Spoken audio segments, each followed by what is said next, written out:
good afternoon, good evening, good morning, no matter where you're watching from. It is a pleasure to be back with everybody here. First episode of 2026 for Mic'd Up, and let's get right into it.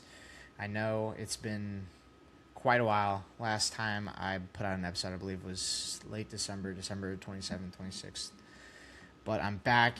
Lots of great news. Lots of great sports to cover. Football's kind of coming to a close, and we're going to transition into golf and baseball, and then we got NBA Finals, NBA All-Star break, all that shabam going on. But we're going to talk about it right here on the podcast. It is Wednesday, February 4th here in Ponte Vedra, Florida. Beautiful day. Was driving, going on a drive, windows down, gorgeous day. Make sure to get out if you are in the area. If not, you're just going to be a hermit like me, sitting inside all day, talking to yourself about sports or to anyone that's listening. But despite that, we are back. Hope everyone's been having a great new year so far. For a lot of people that are watching that might be students in college or high school or whatnot, hope the semester's going well. But yeah, let's get right into it. So obviously we're going to start off college football.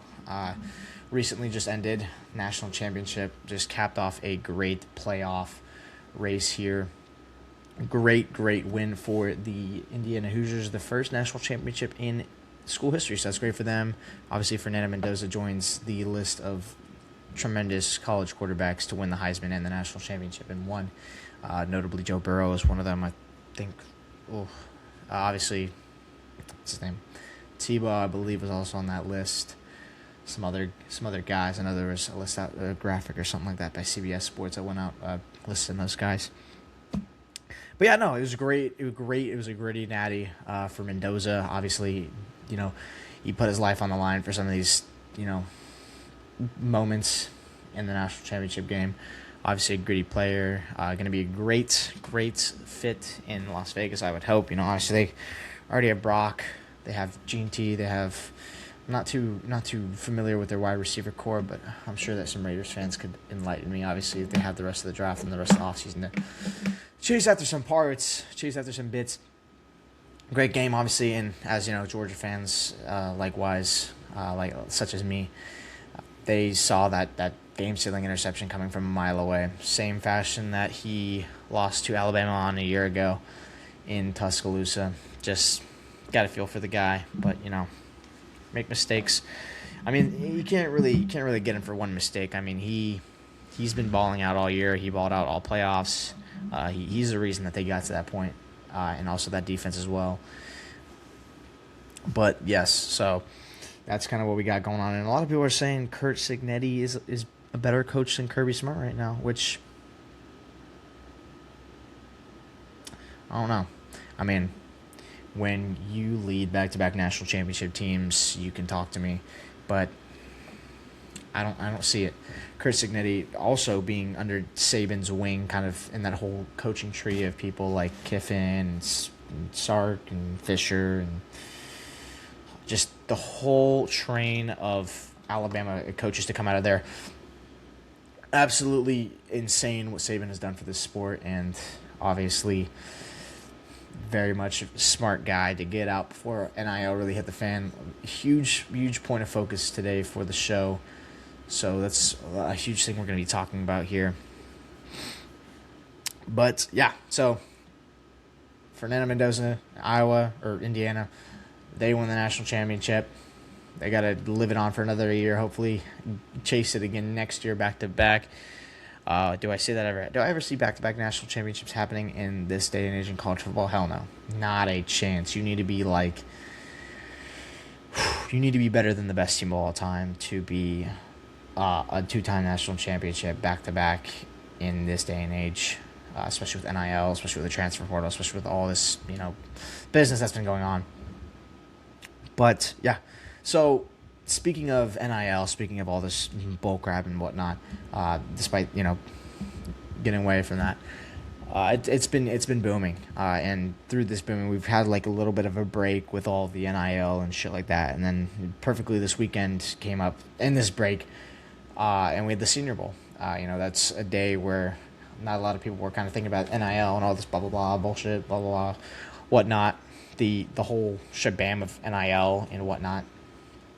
It was It's quite the game. All right.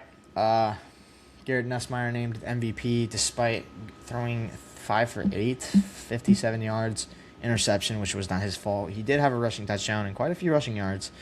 Looked great, obviously. I think that a lot though of the attention that's drawn towards the Senior Bowl is more towards one-on-one practices and stuff like that, and the tryouts and whatnot. Or not tryouts, but the practices. Obviously, I think that the one-on-ones, board drills, all that stuff. That's what scouts really look for. Obviously, there's limited reps in the actual Senior Bowl, so it's not too much of a spectacle, I'd say, for fans and scouts.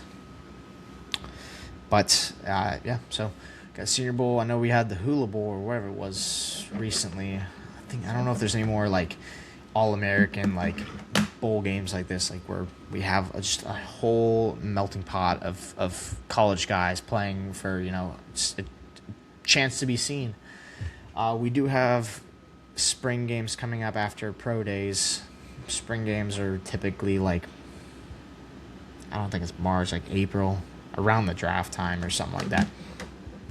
Georgia actually is questioning having another G-Day, which is, their spring day or their spring game. So that's going to be interesting. That's going to be very, looks like they're more focused about, I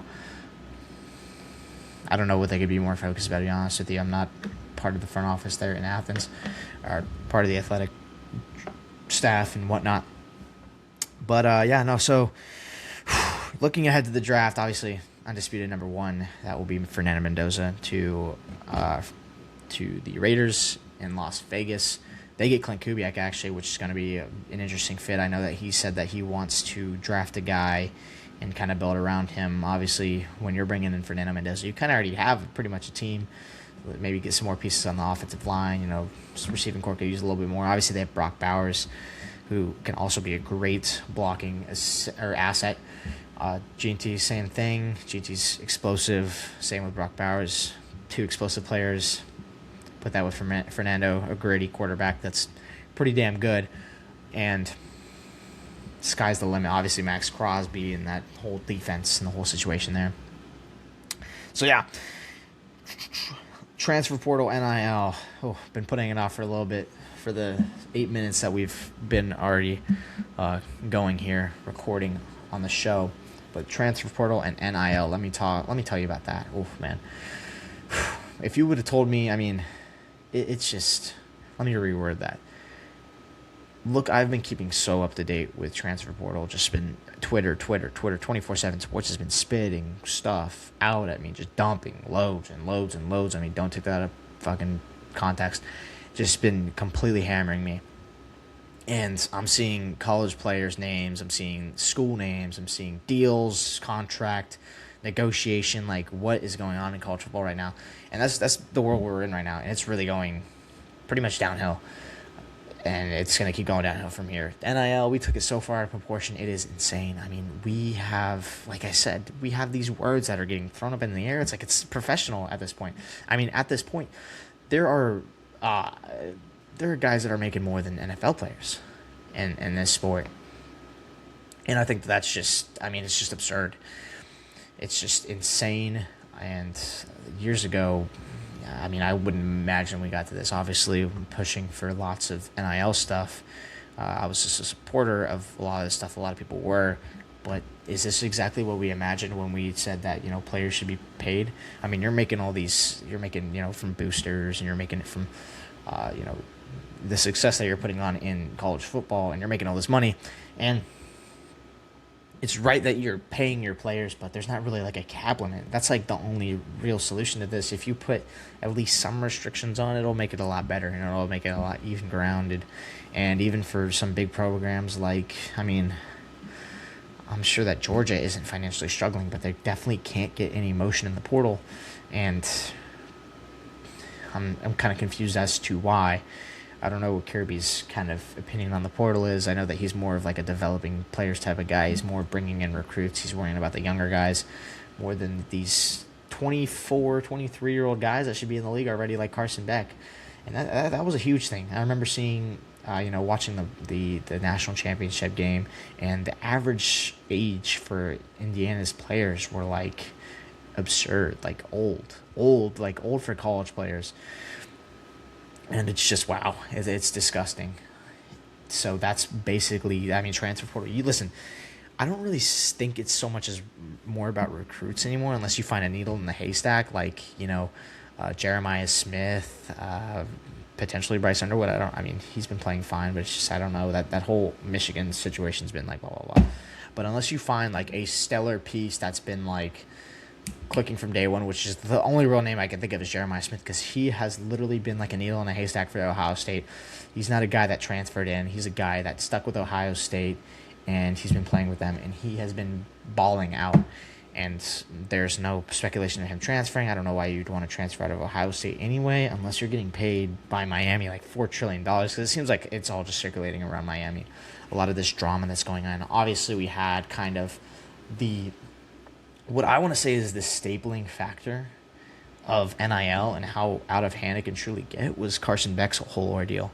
The whole $4 million deal. He declared for the draft after, I wouldn't say a disappointing year with Georgia, but a disappointing end to his what would be final year at Georgia, not his final year in college.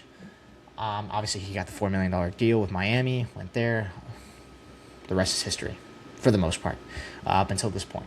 So Carson Beck has no more eligibility. He's going to the draft as like a 23, 24-year-old dude. And this dude's pretty much, there are rookies, or there are probably second-year guys that are younger than this dude. So instead of people like, declaring early, you don't really see that much anymore. I mean, Carnell Tate, I guess. I don't know why his name kind of popped into my head, but Carnell Tate, I haven't heard much about him bouncing around. Correct me, Ohio State fans, if I'm wrong, but the dude, I mean, he seems pretty loyal. I haven't heard about his name too much. I don't know if he's a junior. Like, I'm confused. But, I mean, something like that. You don't see many of these stories anymore, it seems like, about guys declaring early, at least these bigger name dudes. And it's really unfortunate. And we kind of lost this whole sense of tradition, this whole sense of loyalty, this whole sense of, the love of the game. And I think that's kind of my motto for the show. And you're going to probably see that a lot this year, because I think that's going to kind of be my staple motto for, like, the most part. Obviously, can't trademark it because, don't know how to do that. And second of all, it's just it's a universally used term or phrase, as some may say, for the love of the game. And I think that for the love of the game, a lot of these guys have kind of lost that touch, that feeling of, being tied down to a team and being, repping that team through and in and out, and Jeremiah Smith is kind of like one of those few guys that actually does that. Julian saying, I don't really know the same for him. I'm kind of circling around Ohio State here because I think that Jeremiah Smith, not to be a Glazer, not to just kind of single him out or juice him out, but I mean, it just kind of seems like, he is a high talent player playing for one of the highest, one of the greatest teams in college football right now. And he is just, there was rumors that he would be going elsewhere if he lost the national championship game, or not, if he lost in the playoffs, didn't go to the national championship, didn't succeed with them to that extent. He's still been succeeding with them, obviously. But there was, I don't want to say rumors, but, there was people that were kind of making speculation that with Brian Hartline, his offensive coordinator, going to USF, not saying that would ever happen. I don't know why he would go from Ohio State to USF, but that would have been crazy. That would have been insane, let me tell you that. I mean, I don't know who would really pair up with him. Michael Van Buren, maybe, since, all of our team, as you may know, left for Auburn. Another thing I did want to talk about, actually, also, is that, when I talk about this whole sense of loyalty, I mean, that's a different case. This isn't really much about NIL money. This is about a better opportunity and a better conference. I don't want to say better team, because I feel like USF could beat Auburn, last year, any day of the week. I don't care if Auburn put up a fight against Georgia. I don't care if Auburn, I don't care what Auburn is, but I think USF could beat the brakes off last year's Auburn team, for sure. We beat Florida, and they're pretty much, yeah. Give me USF all day. But obviously it's a different conference. SEC, one of the high hitters or one of the top hitters of the entire sport, and probably one of the best. I'm not gonna say the best because it's a controversial topic. A lot of people have been flaming Paul Finnebom because he said that he's going to leave the country if the SEC didn't win it all this year. So, yeah, I know a lot of people have been on him about that. But I think that's the thing with Big Ten is that these schools have a ton of money. I'm not saying that these other schools don't, but it's just the SEC, when it comes to, like, paying their players and whatnot, it just doesn't seem like, I don't know. I just don't think we have negotiators like we do in the Big Ten. I think the Big Ten just kind of like, it's really difficult to put a point on it because I don't really know too much of the background behind all this business that goes on in college football and whatnot. But it's very interesting. And building on my point about that, transfer portal, loyalty, all this stuff like that. I mean, Darian Mensah from Duke is a prime example of this loyalty, this loss of tradition, this loss of the love of the game. Darian Mensah he's just chasing the bag. Obviously he led Duke to a ACC championship game. Currently using the excuse, at least I had seen or speculated to see, that he had said he had chosen to go to Miami over Duke because of national championship contention. He wants to contend for a playoff spot. Well, see, here's the thing. You're in the same conference as Miami. You actually just won the ACC championship game, which, listen, I'm going to tell you, Miami will probably never do. If they do have a chance of winning it next year, they probably might, but I don't know. ACC's kind of, I think last year was kind of a rebuild for ACC. Next year's going to kind of be, what I would hope is a statement here for the ACC, because they didn't even get a spot last year. They had to rely on Miami to squeeze through a couple teams to get into the playoffs. They didn't even have a championship contender in there. Duke could have been in there if they were maybe a couple less losses. If they were even ranked at all, they would have had a bid into the playoffs. Or ranked at all. They would have gone in. So Darian Mensah clearly chasing money. Obviously, there's the whole lawsuit thing. I'm assuming he won that because I haven't heard much buzz since then. He hasn't really affected. Obviously, the contract term was obviously nullified or voided or whatever. That he spent a year with Duke, at least from my knowledge. The contract was a 2-year deal. Only served one of those years, and just completely split off. And it was right before the transfer portal deadline. Now they could have gotten a grad student from another school because allegedly that's how the transfer portal works. Is that grad students can kind of come in whenever, but there's probably not a lot of those guys that are graduating that are kind of bouncing around, and certainly not to Duke. Okay, so he is not a grad student, at least from my knowledge, and literally maybe it could have been days before the transfer portal deadline closed that he just decided to leave to jump ship and go to Miami. So now he's going to be the quarterback in Miami. And a lot of people are probably going to be preying more on his downfall than his uprising. I'm not going to say that I'm one of those, but it's just really a dickhead thing you can do to just kind of jump ship like that on a team that, paying you and giving you all this praise and giving you, a starting spot in the ACC. So you just do the same thing for another team that's probably paying you more. So Mario Cristobal,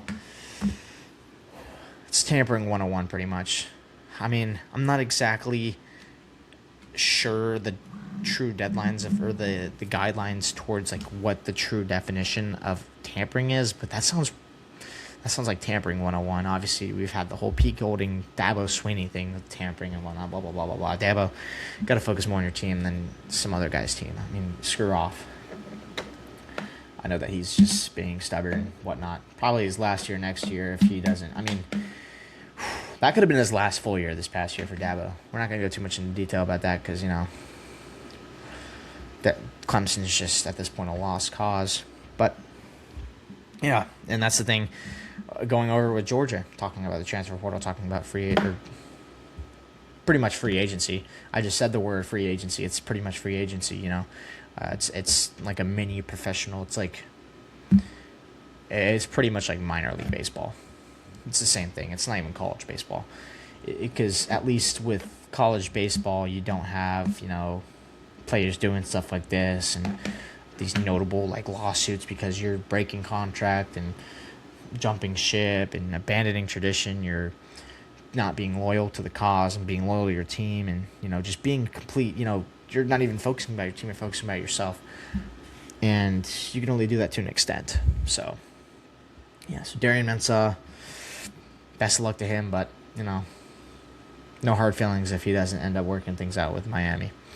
So yeah, and going back to my point about Georgia, that's the thing. I mean, not only does he have to worry about Kirby Smart, a lot of people are saying that he could potentially be on the hot seat, which is really pissing me off. It's a lot of these, non-ball knowers. They've kind of gotten sick and tired of blaming Mike Bobo, which honestly I have myself. But I mean, there's really so much you can put on Mike Bobo.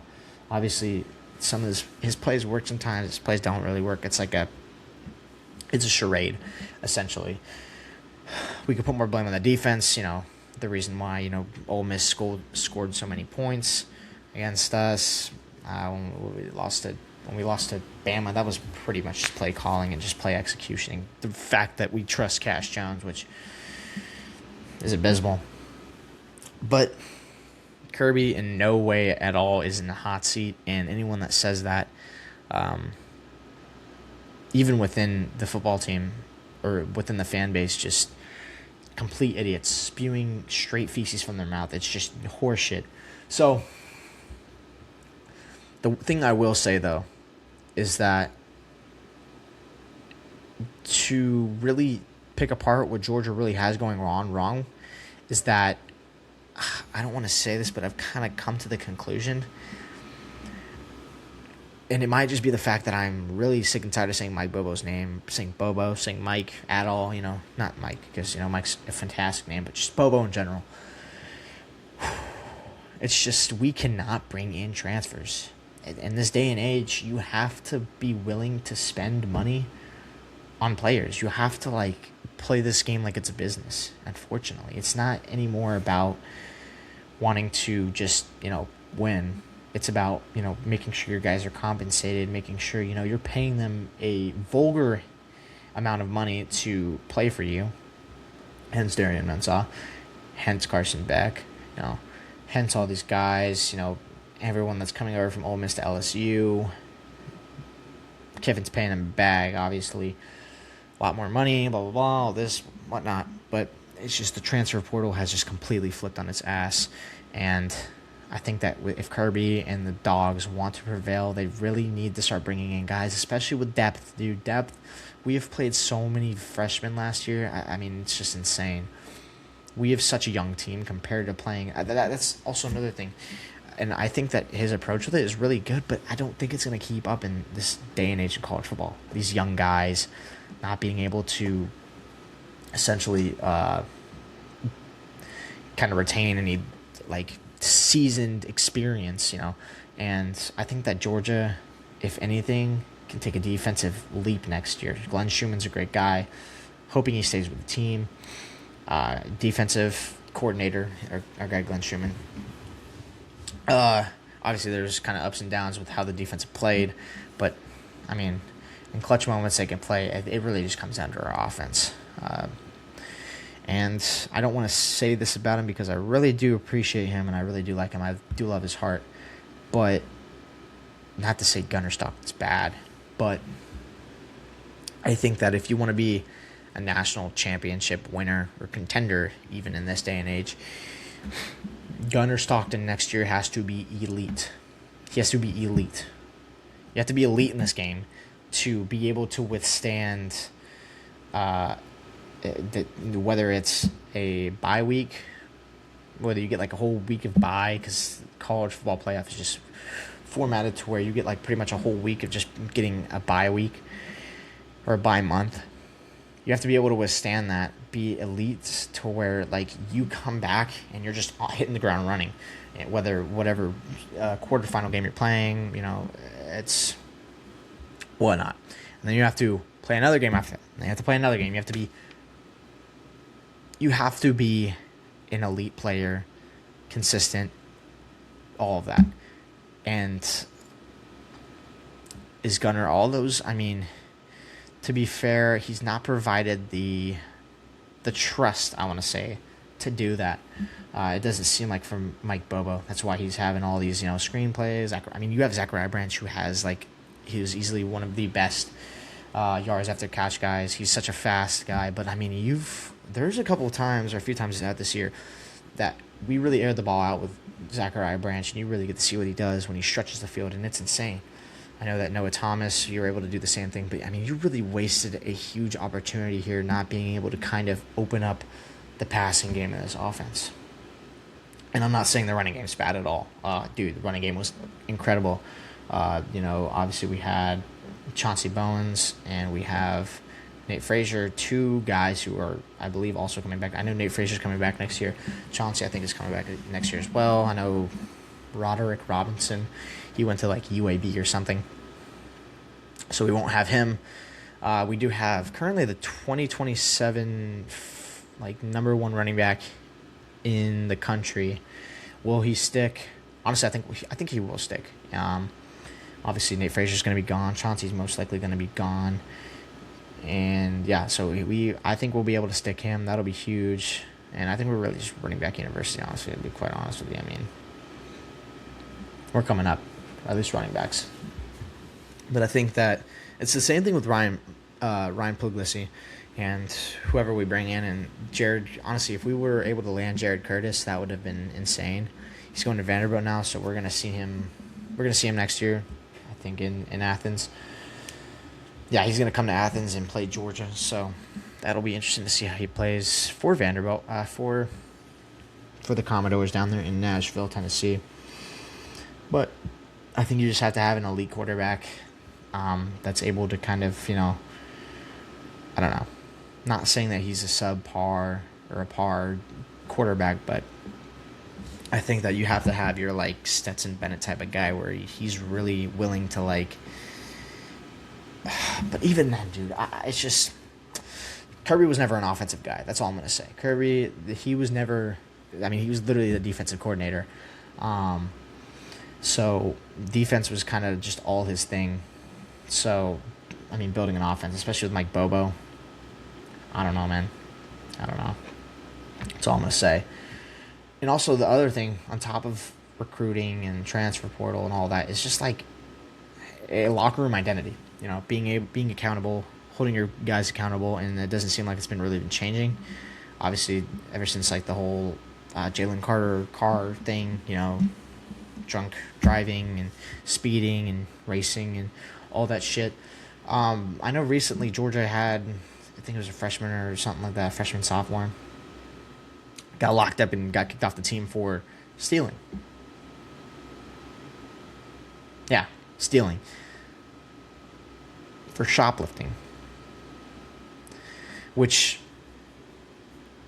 of all crimes you could have committed and get caught for, that?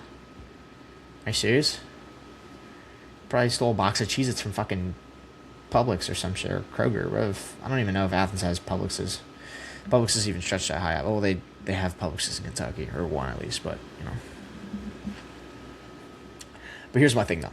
It's just, I'm not doubting his inability to gather a locker together. It's just the inability for that locker to follow him, especially in this day and age when money has become such an important thing and literally traditional college football has been completely gutted.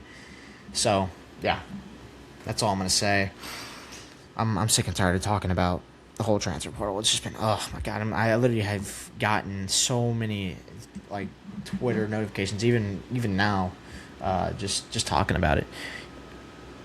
I mean, even though today more of the Twitter notification I've gotten was about NBA stuff since the trade deadline's coming up. But speaking of James Harden to the Cavs, how about that?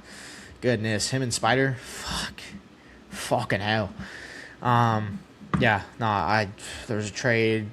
Mavs sent fucking Anthony Davis and a bunch of other dudes to the Wizards, was it the Wizards? Yeah, in which the Wizards just picked up the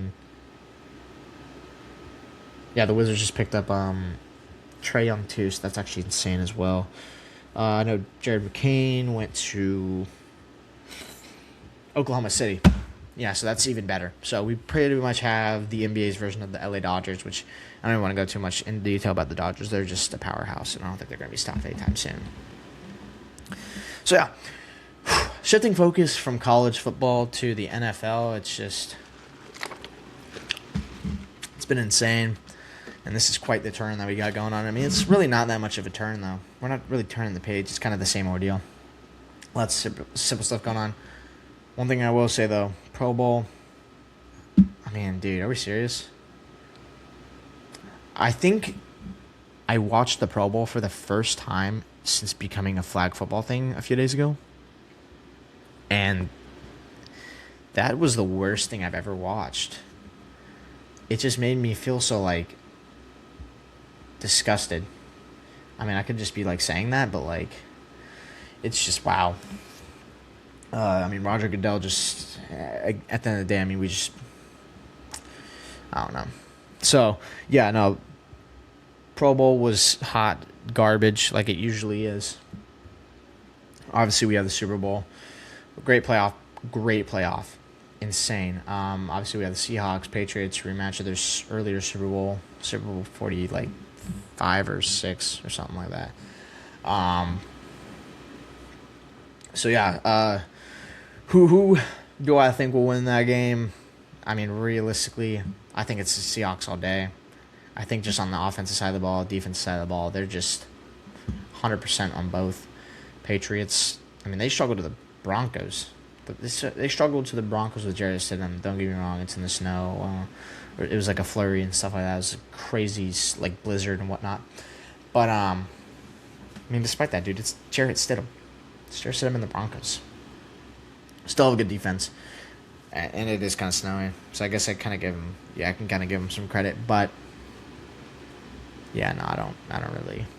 So, yeah, so I got Seahawks all day. I think it's a blowout. It'll probably be a couple scores. I don't think it'll be anything insane. Low-scoring game, though. I think it'll be like a mid-scoring game. Somewhere in the 20s or the 30s. That's kind of high, though. I'd say somewhere in the 20s is where it's going to be at. Not 24-28 like how it was last time. Yeah, but I think that in this week or 2 weeks that we've had off since we've really watched any real football, not going to count this fucking Pro Bowl as real football. Some sissy bullshit. So lots of coaching stuff going on. All the coaching spots have been filled, and Sean McDermott is still out of a job.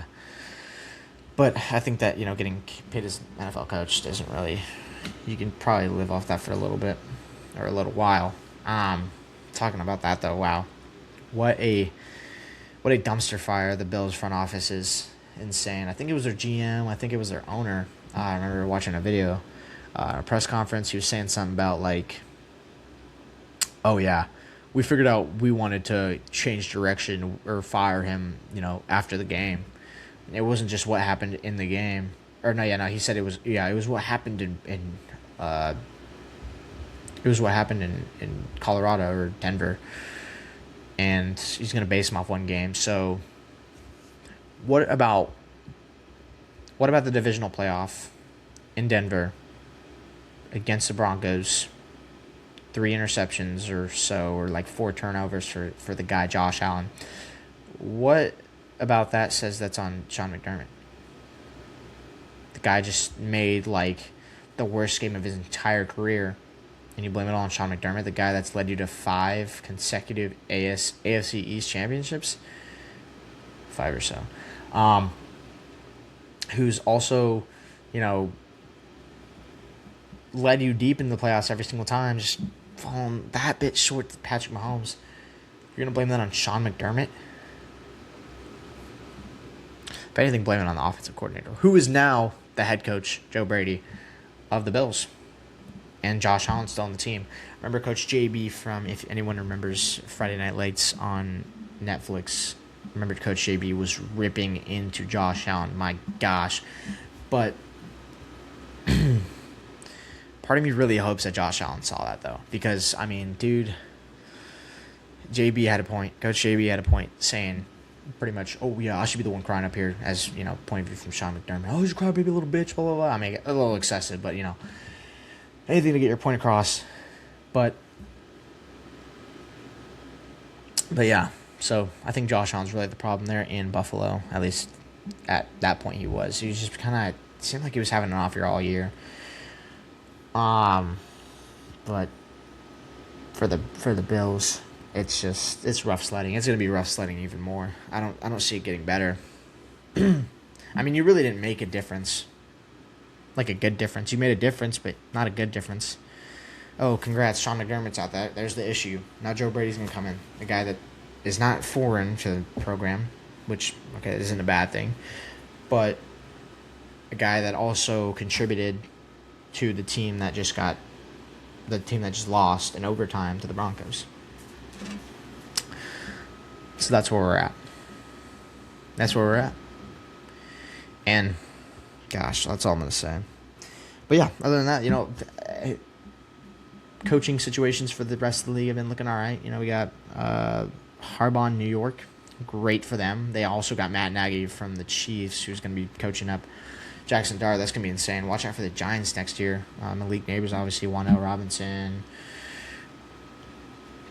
Giants fans, fill in the blanks, please. So that'll be interesting. Obviously, Cam Scatterbo, he'll be back sometime next year. I don't think he'll be original. I mean, he might start off the year.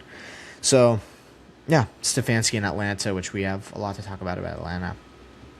And Clint Kubiak to the Raiders. That actually was announced a few days back. I want to say at the day of the Pro Bowl or after that. So he will be there, most likely coaching Fernando Mendoza, Brock Bowers, Ashton Ginty, Max Crosby, those guys. Carlos Santos, is that their kicker still? Not that matters. But he'll be the guy in Las Vegas for the Raiders. So that'll be huge. That'll be interesting. I know that he said that he wanted to draft a new guy. He wanted to go to a team that didn't have really a stable quarterback and kind of draft their franchise guy and build him up. So lots of high hopes for the Raiders there, especially after such a brutal year with Geno Smith in company. But yeah, so Belichick, just random name came in. Belichick, obviously, we going away a little bit from the coach hiring for a second. We talk about a different coach. Belichick, obviously, is robbed out of the first ballot Hall of Fame. That's insane. I remember seeing, Stephen A. Smith talking about that, how that was such a big, insane thing. I mean, it is insane. Dude's played in 20% of all Super Bowls. At least from what I've seen in numbers, he's coached in. Did I say play? No, he's coached in 1/5 of every Super Bowl, I think it was, or 1 out of 5. But yeah, no, he's. I mean, that's insane. So yeah, no, he's not going to be first ballot. He'll definitely get it next year, but that's insane. First ballot is obviously a huge accomplishment. I didn't actually check the list to see who the actual guys were going to be in Canton. I can actually search it up right now. But for that, that's insane for Belichick. But yeah, other than that, talking about coaching hires.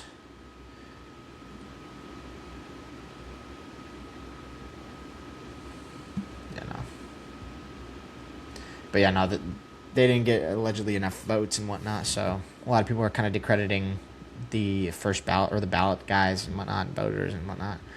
I have to see how kind of the whole Hall of Fame voting thing works.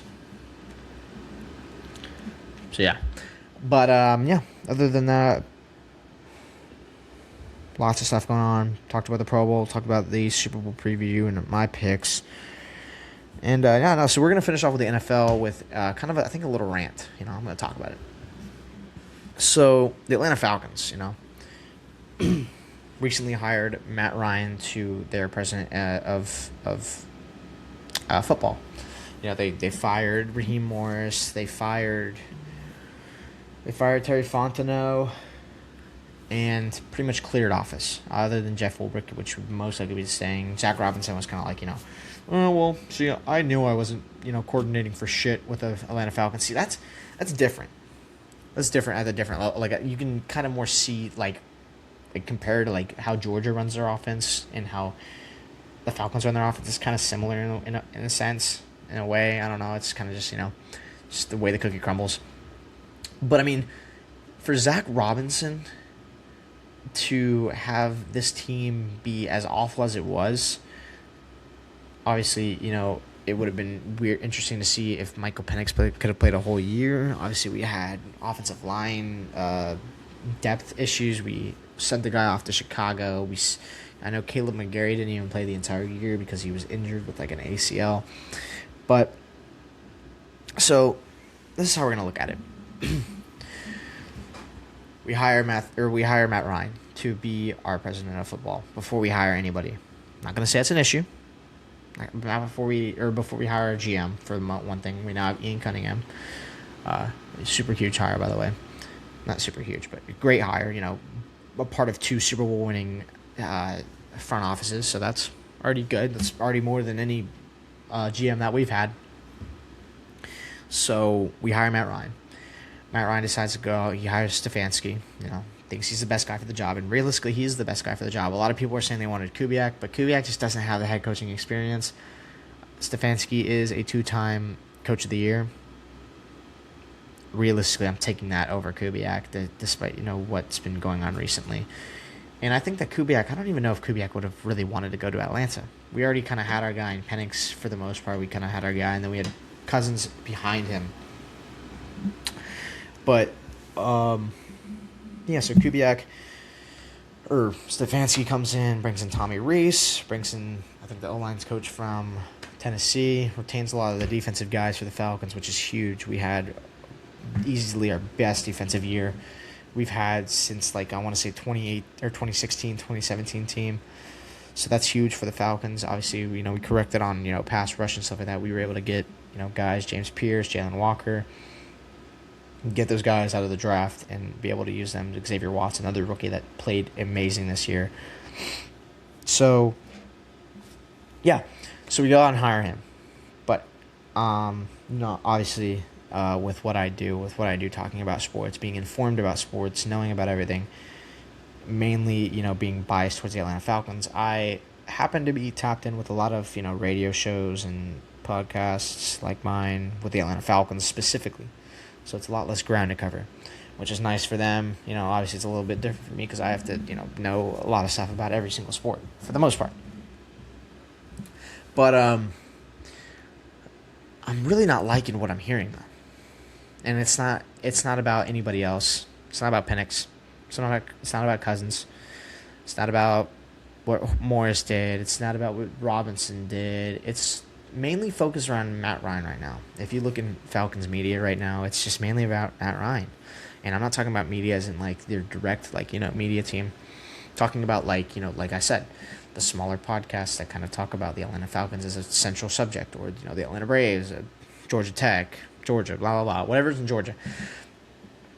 And I'm seeing a lot of stuff that kind of reminds me of 2021, and it's around Matt Ryan. And it's just disrespect. It's disrespect that I'm not gonna, be a little lap boy and defend his name. But I mean, give the guy a chance, dude. There's so many people that are already counting him out, already saying, oh, we're not gonna go anywhere with Matt Ryan at president of football. He hasn't even hired a GM. He hired fucking Stefanski before Ian Cunningham, or hasn't even hired a GM, which we now have, Ian Cunningham. Part of a powerful, or part of the Eagles front office, won a Super Bowl. Ravens front office won a Super Bowl. I mean, great hire for us, honestly. Better than Dimitrov and fucking Fontenot. So I mean, listen, Atlanta Falcons fans are Neanderthals. They're Neanderthals. They're idiots, brainless fucking morons. And, I mean, if you walk around downtown Atlanta enough, you will get that. I'm not saying that everyone in downtown Atlanta is a fucking Falcons fan, but if you see, it's just, they don't think. They don't know. And it really pisses me off. A lot of these guys do know, though. It's just, I'm going to come back to this when Matt Ryan has led us to a Super Bowl. And to all this hate that he's been getting, saying, okay, so Matt Ryan, blah, blah, blah, this, that, oh, no. He's going to lead us down the wrong path, like how he did after he, lost the Super Bowl, which, first off, your first issue is blaming Matt Ryan for that Super Bowl. We scored 28 points.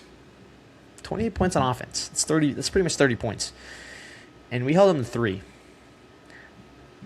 You could have at least,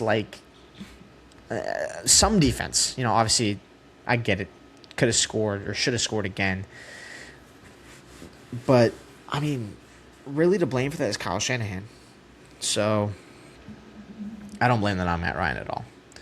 Obviously, that's the whole thing behind this. Everybody blames him for the loss. I don't know. Our defense they were fine and they weren't. So, basically what I'm seeing is that we are also blaming him for what happened in 2020, 2021 for him to get shipped off, literally shit, to the Colts.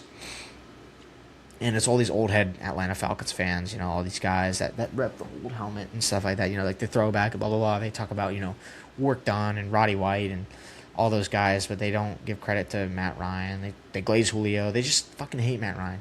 And honestly, it's a lot of them that are kind of bringing out these racial stereotypes within the league, saying, "Oh, well, dude, what happened? Why aren't they hiring any black coaches? Why aren't they hiring?" So this is sports. I highly doubt that anyone's actually doing this with the thought that oh, we're not gonna hire that guy because he looks like that. We're not gonna hire this guy because he's from whatever. But a lot of these idiots are calling Matt Ryan racist too. And they're calling Arthur Blank racist. At least I've seen. It hasn't been huge. I've just seen mass media, or not mass media, for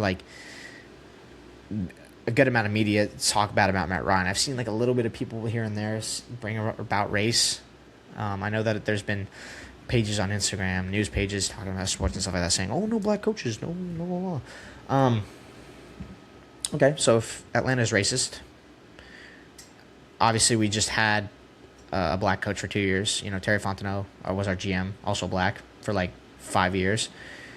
And I don't get it. So, I mean, it's just people just trying to spread information or misinformation. They're doing it for clicks. I understand what they're doing. But I'm just not going to take that Matt Ryan disrespect at any way of life, any walk, okay?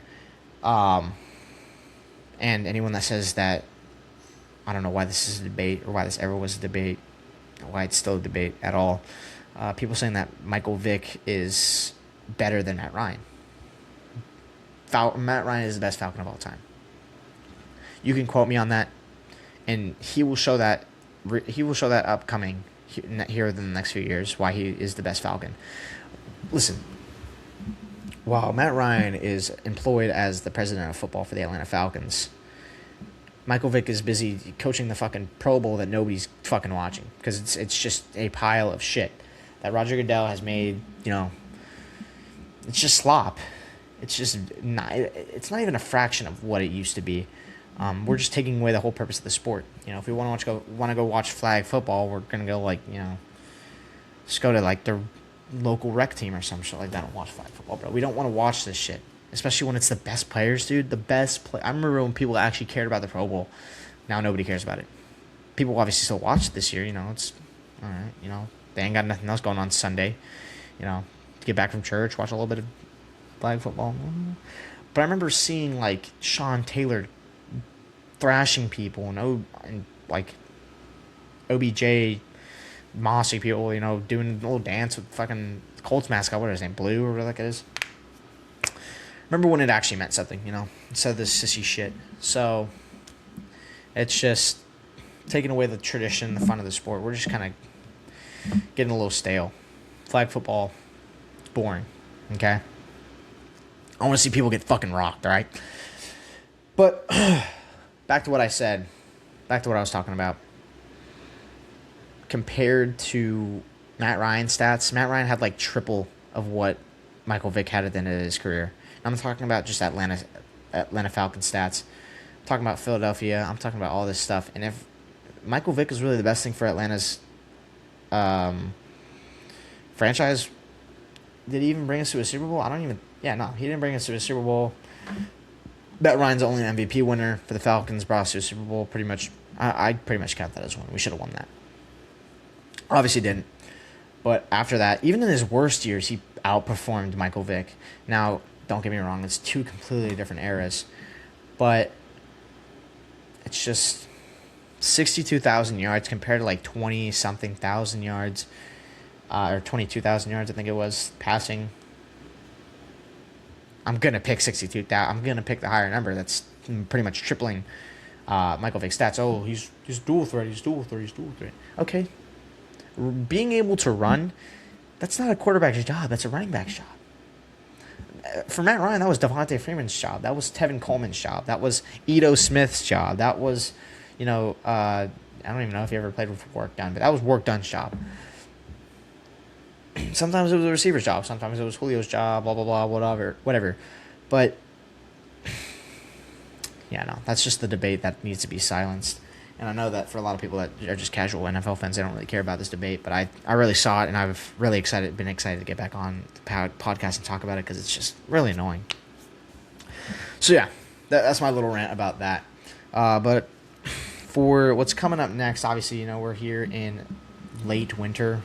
I don't know if you'd consider this late winter. According to the groundhog, it's late winter, so because we only have a little bit left.